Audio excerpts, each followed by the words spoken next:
Hello guys, welcome to my YouTube channel. কেমন আছো তোমরা? এখন আমার কথা বলবো হচ্ছে ঈদে রিলিজ হয় একটি বাংলাদেশি সিনেমা, যাতে লিড চরিত্রে হচ্ছে সাকিব খান, জ্যোতির্ময়ী, দিব্যেন্দু, তার পাশাপাশি আমাদের ওই নামটা ভুলে যাচ্ছে, আমাদের তাসনিয়া ফারিন। ফিল্মটার নাম হচ্ছে Prince once upon a time in Dhaka, যেটা একটা অ্যাকশন থ্রিলার ফিল্ম, গ্যাংস্টার জনরার উপরে, গ্যাংস্টার বেসড একটা ফিল্ম। তো এই ফিল্মটা ঈদে রিলিজ হয়। আমি তখন মানে ফিল্মটা যখন ট্রেলার টিজার যখন আসে তখন আমি সেটা রিভিউ করি, রিয়াকশন দিই, লাইভ রিয়াকশন দিই। তো ফাইনালি এখন ফিল্মটা ওটিটি রিলিজ হয়ে গেছে এবং আমি এখন কমপ্লিট করলাম ফিল্মটা, পুরোপুরি দেখলাম ফিল্মটা। কেমন লাগলো আমার প্রিন্স এবং সাকিব খানের কেরিয়ারের আফটার প্রিয়তমা, যেটা মানে সাকিব খানের টার্নিং পয়েন্ট, মানে গেম চেঞ্জার বলা হয়, মানে সাকিব খানের গ্র্যান্ড কামব্যাক বলা হয়। তো তারপর থেকে সাকিব খান যতগুলো ফিল্ম করেছে এখনও সব থেকে আন্ডার পারফর্ম করেছে এই ফিল্মটা, প্রিন্স ফিল্মটা। ইয়েস, এই ফিল্মটা সব থেকে আন্ডার পারফর্ম করেছে। এই ফিল্মটা মাত্র বক্স অফিস কালেকশন করেছে 6 কোটি টাকা, যেখানে রাজকুমার প্রিয়তমা 40 কোটি পার, রাজকুমার 26 কোটি, Toofan industry hit, Borbaad all time industry hit, highest crosser বাংলাদেশে। বাট দরদ 8 কোটি টাকার কাছাকাছি কালেকশন করেছিল। বাট এই ফিল্মটা সব থেকে আন্ডার পারফর্ম করেছে, যেটা মাত্র 6 কোটি টাকা কালেকশন করেছে। আমি ফাইনালি ফিল্মটা এখন কমপ্লিট করলাম। সত্যিই কি এই ফিল্মটা এতটাই খারাপ যে বক্স অফিসে এত আন্ডার পারফর্ম করেছে? এবং বক্স অফিস খারাপ করেছে মানে যে ফিল্ম খারাপ এরকম কোনো কথা নয়, এবার বক্স অফিস ভালো মানে যে ফিল্ম হেভি এরকমও কোনো কথা নেই। তো কেমন লাগলো আমার প্রিন্স সেটা এই ভিডিওর মধ্যে কথা বলবো। তো চলো ভিডিওটা শুরু করা যায়। এক লাইনে যদি ওই ফিল্মটাকে রিভিউ করি, সত্যিই এই ফিল্মটা খুবই খারাপ একটা ফিল্ম। এই ফিল্মটার এক্সিকিউশন, এই ফিল্মটার ড্রামা, এই ফিল্মটার অ্যাকশন, কোনো জিনিসই আপনাকে মজা দেয় না। একটা গ্যাংস্টার ফিল্ম আপনি দেখাচ্ছেন, সেই গ্যাংস্টারের যে রাইজটা সেটাই এতটা এঙ্গেজিং হবে যে তার যখন ডাউনফলটা আসবে সেটার জন্য আপনি কষ্ট পাবেন। ঠিক আছে, মানে যেই ক্যারেক্টারটা সবাই একে এরকম করছে, যখন আপনি যে কোনো গ্যাংস্টার ফিল্মে দেখে নিন, যখন একটা গ্যাংস্টারের রাইজ হয় না, আপনি কিন্তু তার জন্য সিটি মারেন, চেঁচান। বাট যখন তোর ডাউনফল হয় আপনার কিন্তু খারাপ লাগে। ঠিক আছে, তো এইখানে না আছে প্রপার রাইজ, না আছে প্রপার ডাউনফল। এবং এই ফিল্মটা সাকিব খানের ক্যারেক্টারটা, মানে তার অনেকটা স্ক্রিন প্রেজেন্স আমার মনে হচ্ছে নেই এই ফিল্মটার মধ্যে, কারণ তাকে অনেকটা টাইম আমরা দেখতে পাই না ফিল্মের মধ্যে অ্যাজ এ লিড হিরো। তার স্ক্রিন টাইম আমার মনে হয় একটু কাটছাট করা হয়েছে। কারণ এইখানে সাকিব খান যে একটা এত বড় গ্যাংস্টার, সেটা আপনি হঠাৎ হঠাৎ মনে হবে আপনার, হঠাৎ হঠাৎ কিছু সিন দেখে দিয়েছে যেগুলো দেখলে আপনার মনে হবে। তার কোনো প্রপার এক্সিকিউশন, মানে প্রপার একটা যে আগে যে বিল্ড আপ হবে, ঠিক আছে, সেই রকম কিচ্ছু নেই। জাস্ট আসছে, একটা দুটো ডায়লগ মারছে এবং তার একটা প্রেজেন্স সেটা সে ফিল করে দিচ্ছে, আবার চলে যাচ্ছে, আবার গায়েব, আবার কিছুক্ষণ পর আসছে। তো আমার এইরকম খাপছাড়া খাপছাড়া একটা প্রেজেন্স আমার মনে হয়েছে ফিল্মটা দেখে। আচ্ছা, দ্বিতীয় কথা হচ্ছে এই ফিল্মটায় মানে আমরা যেটা গল্পটা দেখছি, যে একটা সাধারণ মানুষ যে কিনা একটা একটা মেয়েকে রক্ষা করার জন্য তাকে জেলে যেতে হচ্ছে, এবং জেলে গিয়ে সে একটা গ্যাংস্টারের সাথে তার দেখা হচ্ছে। সে গ্যাংস্টারটা তার বেল করে দিচ্ছে, এবার সে বাইরে চলে যেতে পারছে। বাট সে বাইরে গিয়ে এই যে গ্যাংস্টারটা যার মানে যে তার বেল করালো তার জন্য কিছু করতে হবে। এবার তার জন্য কিছু করতে গিয়েই সে মেন প্রবলেমে পড়ে যাচ্ছে, এবং সেইখান থেকে সে একটা বড় ডনের সাথে পাঙ্গা নিয়ে নিচ্ছে, এবং সেই ডনটা কিন্তু তার মানে লাইফের কাছের মানুষগুলোকে মেরে দিচ্ছে। ঠিক আছে, তো এবার ফাইনালি এ নেবে বদলা, একটা রিভেঞ্জ। তো সেই রিভেঞ্জটাই পুরো গল্প ফিল্ম জুড়ে আমরা দেখতে পাচ্ছি। ঠিক আছে, এইখানে দিব্যেন্দুর যে ক্যারেক্টারটা, সে অ্যাজ এ ভিলেন আমি বলবো তবুই ঠিক আছে, মানে সে যথেষ্ট ভালো কাজই করেছে, মানে তাকে আমার কোথাও গিয়ে খারাপ লাগেনি। হ্যাঁ, তার মানে কথাবার্তা বা এগুলো একটু অড লাগবে, বাট সে ভালো কাজ করেছে। But as a hero, as a men যে আমাদের লিড প্রোটাগনিস্ট, তার যে একটা প্রেজেন্স, একটা গ্যাংস্টার, মানে একটা গ্যাংস্টার সে, এবং তার যেটা অরা, এবং সে তার সাথে তার যে একটা নেটওয়ার্ক, ঠিক আছে, মানে তার যে একটা একটা দাবদাবা, সেটা আপনি কোথাও থ্রু আউট ফিল্ম আপনি মনে করতে পারবেন না। আপনি এটাই ভাবুন, তুফানে সাকিব খানকে যখন এরকম প্রেজেন্ট করেছিল রায়ান নবী, এবং বেসিক্যালি ডিরেক্টরটা কী করেছে, তুফান সেই ফিল্মটা থেকে নিয়েছে। আচ্ছা, তার পাশাপাশি আমাদের ওই এ অনেক সিনেমার, মানে গ্যাংস্টার সিনেমার অনেকগুলো ফর্মুলাকে এখানে ইউজ করার চেষ্টা করেছে। আপনি হুবাহু বুঝতে পারবেন যে তুফান থেকে অনেকটা ইন্সপায়ার, অনেক গ্যাংস্টার মুভি, ঠিক আছে, মানে যেগুলো হয়তো আমার এখন নাম মনে নেই, বাট আমি এরকম অনেক দেখেছি, সেখান থেকেও অনেকটা এই ফিল্মটা ইন্সপায়ার। তো সেই জায়গা থেকে ফিল্মটাকে নেওয়া হয়েছে। এবার তুফানে যদি আপনি দেখেন যে ওই যে মানে যে ক্যারেক্টারটা যেটা গ্যাংস্টার ছিল, তার আপনি অরাটা ফিল করতে পারবেন, মানে সেই যে একটা গ্যাংস্টার, সেই অরাটা আপনি পুরো স্ক্রিন জুড়ে পুরো দেখতে পাচ্ছেন আপনি। এবং তার যে ব্যাক স্টোরিটা, সেটাও মানে এটা একটা জাস্টিফাইড ব্যাক স্টোরি দিয়েছে। এবং এইখানে যে ব্যাক স্টোরিটা দিচ্ছে, সেটা প্রথম কথা, মানে এই ব্যাক স্টোরিটা সিনেমার মধ্যে কোথাও গিয়ে সেভাবে ভালোভাবে করা নেই, বসানো নেই।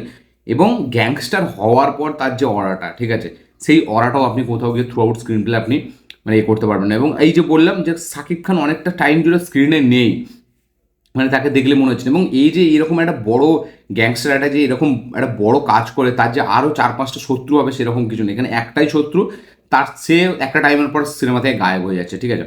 তারপরে গল্পটা একটা ফ্যামিলির মধ্যে সীমিত হয়ে যাচ্ছে, ফ্যামিলির সাথে নিজের কানেকশন, তার আগের গার্লফ্রেন্ডকে খুঁজে পাচ্ছে, তো এই গ্যাংস্টার ফিল্মটা আর থাকছে না, ঠিক আছে। তো এখানে স্ক্রিন প্লেটাকেই তো প্রথম কথা ঘেঁটে ফেলেছে, কোনো প্রপার এ করতে পারেনি। দ্বিতীয় রাইটিংয়েই ফিল্মটা খুব খারাপ হয়ে গেছে, মানে প্রপার রাইটিং নেই এই ফিল্মটা, যে ডিরেক্টর কী দেখাবে সেটা নিজেই সে কনফিউজড, যার কারণে। এবং এই যে মানে কী বলবো, একটা জায়গায় আসছে, একটা মানে গান চালাচ্ছে, সেই সিনেমার সেই সিকোয়েন্সটার যে এক্সিকিউশন আপনার এতটা জঘন্য মনে হবে।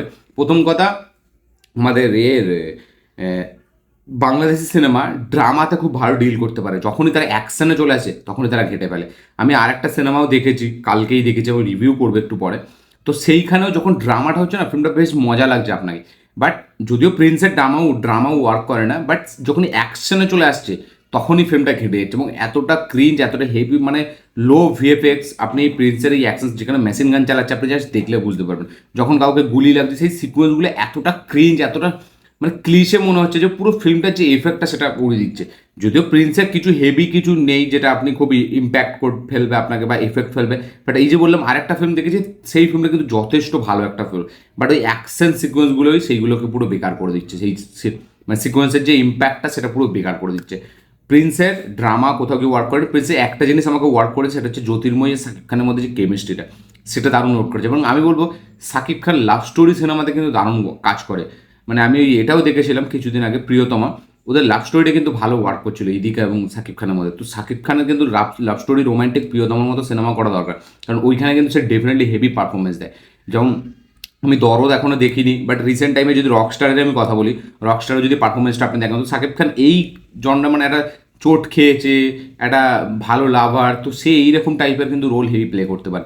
গ্যাংস্টারে আমি জানি রায়ান রাফি ইউজ করার পর থেকে তাকে সবাই একটা গ্যাংস্টার চরিত্রে দেখতে পেতে চায়, বাট তাণ্ডবে সে আরও ভালো প্রেজেন্ট করেছিল রায়ান রাফি। এবং আমার মনে হয় শাকিব খানকে সব থেকে বেস্ট ভালো মানে প্রেজেন্ট একমাত্র রায়ান রাফি করতে পারে সেই। এবং হ্যাঁ, বরবাদে করেছিল মেহেদী হাসান হৃদয়, যদি মানে বরবাদটা কি বলুন তো, একটা মানে আলাদা ট্রাই করেছিল মানে ডিরেক্টর, এবং সেখানে কিন্তু সফল হয়েছিল। হ্যাঁ, ফিল্মটার মাঝখানে ঘেঁটে যায়, ঠিক আছে, বাট মানে সব থেকে ভালো প্রেজেন্টেশন সত্যি বলছি মানে রায়ান রাফি দিয়েছিল, মানে তুফানে আর তাণ্ডবে। তারপরে যদি কেউ দেয় সেটা হচ্ছে বরবাদে, একদম মেহেদী হাসান হৃদয়। বাট প্রিন্সে পুরোটাই ঘেঁটেছে, প্রিন্সের গুরু থেকে ঝেপেছে, ঠিক আছে, এই তুফান থেকে ঝেপে সিনেমাটা বানিয়েছে এবং পুরো জিনিসটা ছড়িয়েছে। না প্রপার ড্রামা ওয়ার্ক করছে, এবং ক্লাইম্যাক্স, মানে ক্লাইম্যাক্সটা কে এরকম করে, কোথা থেকে কোথা ক্লাইম্যাক্স নিয়ে চলে গেছে, মানে ক্লাইম্যাক্সের কোনো কিছু মাথা মুন্ডু কিছু নেই। এবং ফিল্মটা যেন মনে হয় যে হুট হুট করে সব কিছু হয়ে যাচ্ছে, মানে একটা সিকোয়েন্স কোত্থেকে কোথায় চলে গেল, তার কোনো প্রপার বিল্ড আপ নেই। খাপচারা খাপচারা তার মায়ের গায়ে চলে যাচ্ছে, তার মা থেকে কোথায় চলে আসছে তাকে ধরে নিচ্ছে, আবার সে গায়েব হয়ে যাচ্ছে, আবার তাকে রেগিস্তানে আমরা দেখতে পাচ্ছি, একটা টাইম পর সে কখন গায়েব হয়ে যাচ্ছে, এবং তার যে ব্যাক স্টোরিটা সেটা যেভাবে দেখাচ্ছে, তো ফিল্মটার কোনো প্রপার রাইটিং নেই, ঠিক আছে। এবং আমার মনে হয় ফিল্মটা মানে ডিরেক্টর খেতে খেতে একটা রাইটিং করে ফেলেছে, সকালে ঘুম থেকে উঠে একটু লিখে ফেলেছে, মানে দুপুরে খেতে বসে লিখে ফেলেছে, বাথরুমে গিয়ে কিছুটা লিখে ফেলেছে, তো এইরকম টাইপ করে সে লিখেছে। ফিল্মটার কোনো প্রপার কোনো এক্সিকিউশন, প্রপার কোনো প্রেজেন্টেশন, প্রপার কোনো রাইটিং, কোনো ডিরেকশন কিচ্ছু নেই। গানগুলো হুটহাট চলে আসছে, ঠিক আছে, এবং এতটা ক্রিঞ্জ ওয়েতে প্রেজেন্ট করা, এবং মানে এই ফিল্মটা দেখলে পুরো মনে হয় যেটা বাংলাদেশি ফিল্ম দেখছেন আপনি। এখানেই আপনি একটা বরবাদ দেখুন, আপনি এই রকস্টার দেখবেন, ঠিক আছে, মানে এই ফিল্মগুলো মনে হয় না। বা আর এই যে আরেকটা ফিল্মের কথা বলছি, এইটাও আপনার দেখলে মনে হবে না বাংলাদেশি ফিল্ম, মানে অনেকটা ভালো ট্রাই করেছে বরবাদের ডিরেক্টর, আমি হিন্ট দিয়ে দিলাম। তো প্রিন্স আমার খুবই খাজা একটা ফিল্ম মনে হয়েছে। ফিল্মটা যখন টিজার রিভিউ করেছিলাম, বাট ট্রেলার রিভিউ করেছিলাম, আমি বলেছিলাম ফিল্মটা ভালো হতে পারে, বাট এই ফিল্মটা পুরো একটা বেকার ফিল্ম হয়ে গেছে। মানে রিসেন্ট টাইমে আমার দেখা শাকিব খানের সব থেকে খারাপ ফিল্ম, মানে তুফানও খারাপই ফিল্ম, ঠিক আছে, বাট এর তুলনায় তুফান অনেকটা বেটার, ঠিক আছে।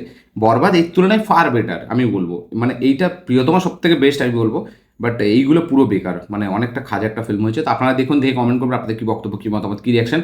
প্রিন্স যারা যারা অলরেডি দেখে নিয়েছেন তাদের কি বক্তব্য শেয়ার করবেন, যারা দেখেননি তারা দেখুন, দেখে কমেন্ট করবেন আপনাদের কী বক্তব্য, কী মতামত, কী রিয়াকশন। এই ছিল আমার রিয়াকশন, এই ছিল আমার রিভিউ। ফিল্মটা থেকে এক্সপেকটেশন ছিল, বাট পুরোটাই জলে না প্রপার। এখানে একটা জিনিস এখানে আপনি প্রপার দেখতে পাবেন না, শুধু প্রেমটা ছাড়া। তাও মানে প্রেমেরও যে অ্যাঙ্গেলটা সেটা একটা টাইমের পুরো গায়েব হয়ে যায়, ঠিক আছে। এবং কোত্থেকে আবার একটা প্রেম চলে আসে, এবং তাসনিয়া ফারিনের ক্যারেক্টারটা কোনো প্রপার কোনো দেয়নি, মানে যাই তাই হচ্ছে স্ক্রিনে, ঠিক আছে। তো সেটার কোনো প্রপার বিল্ড আপ নেই, কোনো প্রপার পে অফ নেই, জাস্ট হচ্ছে হুট হাট করে হয়ে যাচ্ছে। লাস্টে রেগিস্তানে একটা সাউথ ইন্ডিয়ান ভাইবস দিয়ে দিচ্ছে, যেটা কোনো দরকারই হয় না। এবং আমি একটা দেখেছি রায়ান রাফির তুফান সিনেমার পর থেকে সবাই পার্ট 2 এর জন্য হিন্ট ছাড়তে চায়, সবাই মানে একটা কাইন্ড অফ একটা ফিল্মটাকে এগোতে চায় শুধু এনক্যাশমেন্টের জন্য, মানে শুধু একটা জাস্ট টাকা কামাবে সেই জন্য। কারণ তুফানই একমাত্র এটা হয়েছে, তার আগে কিন্তু বাংলাদেশের ফিল্ম ইন্ডাস্ট্রিতে হয়নি।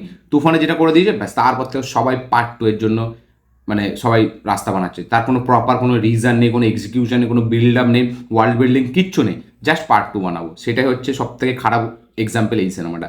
আপনাদের কি বক্তব্য শেয়ার করবেন, দেখা হচ্ছে পরের ভিডিওতে, ততক্ষণের জন্য।